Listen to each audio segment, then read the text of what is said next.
Assalamualaikum warahmatullahi wabarakatuh. Alhamdulillah wassalatu wassalamu ala Rasulillah Sayyidina wa maulana Muhammad ibn Abdillah wa ala alihi washabbihi man tabi'ahu la haula wala quwwata illa billah. Sahabat-sahabat guru ngaji, selamat datang kembali di channel ini. Mudah-mudahan kita semua senantiasa dalam keadaan sehat walafiat. Amin ya rabbal alamin. Perdebatan tentang nasab Ba'alawi ini masih terus berlangsung ya sampai hari ini. Padahal ini sudah berlangsung cukup lama ya. Udah hampir 3 tahun.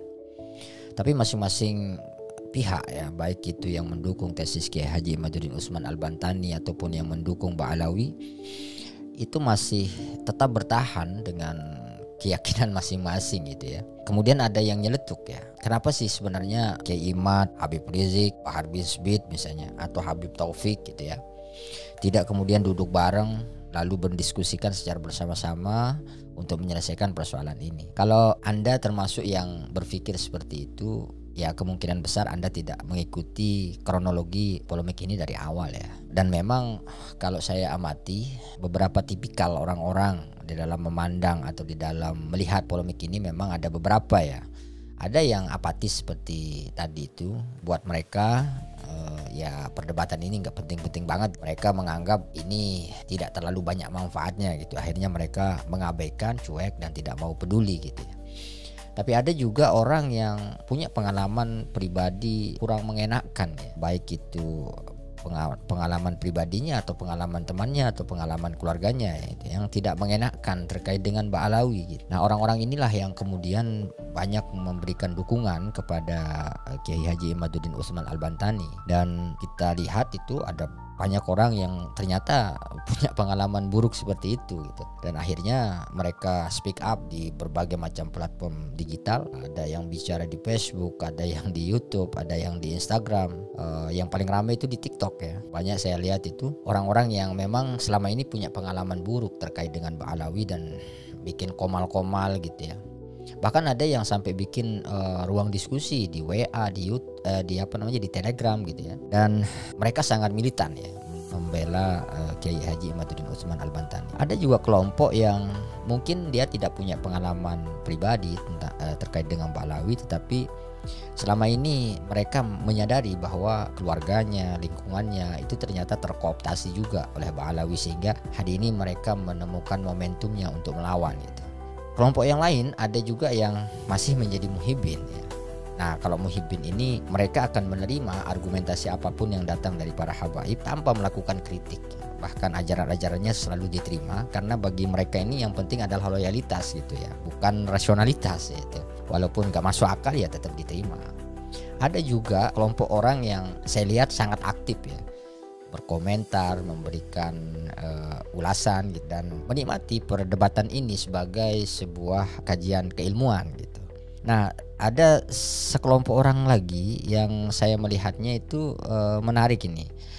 Jadi dia tidak hanya menonton, tetapi juga dia mengamati betul kajian-kajian Kiai Haji Imaduddin Utsman Al-Bantani. Kemudian dia baca-baca artikelnya, dia tonton videonya. Kemudian juga dia melihat perbandingannya, counter yang diberikan oleh kalangan Ba'alawi ya. Beberapa buku memang bisa kita lihat itu ya.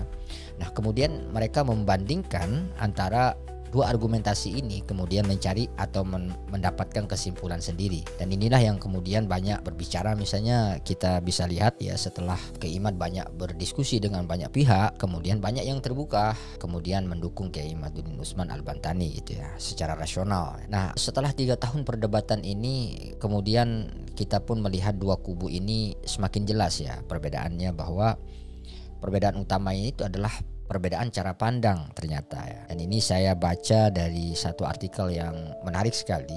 Artikel ini ditulis oleh Irfan Tamwifi ya, dosen Fakultas Tarbiyah UIN Sunan Ampel Surabaya. Artikel ini cukup panjang, dan kalau kita baca secara keseluruhan yakin saya akan membosankan ya. Saya hanya akan membaca beberapa poin-poin dari pokok-pokok pikiran dari tulisan ini yang menurut saya menarik ya. Nah, di paragraf-paragraf awal beliau mendeskripsikan bahwa setelah 2 tahun terakhir ini, perdebatan ini menurut beliau ini sudah masuk fase akhir ya, karena sudah tidak ada orang yang membicarakan substansi dari perdebatan nasab. Itu sudah semua dibahas tuntas ya, baik oleh Kiai Haji Imaduddin dan tokoh-tokoh lain.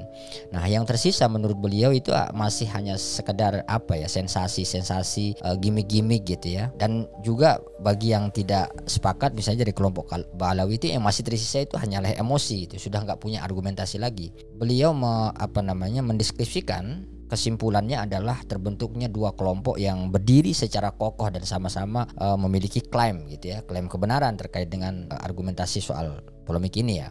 Pertama yaitu kubu dari Kiai Haji Imaduddin Utsman yang sudah sangat yakin bahwa nasab Ba'alawi ini mungqati atau terputus gitu ya.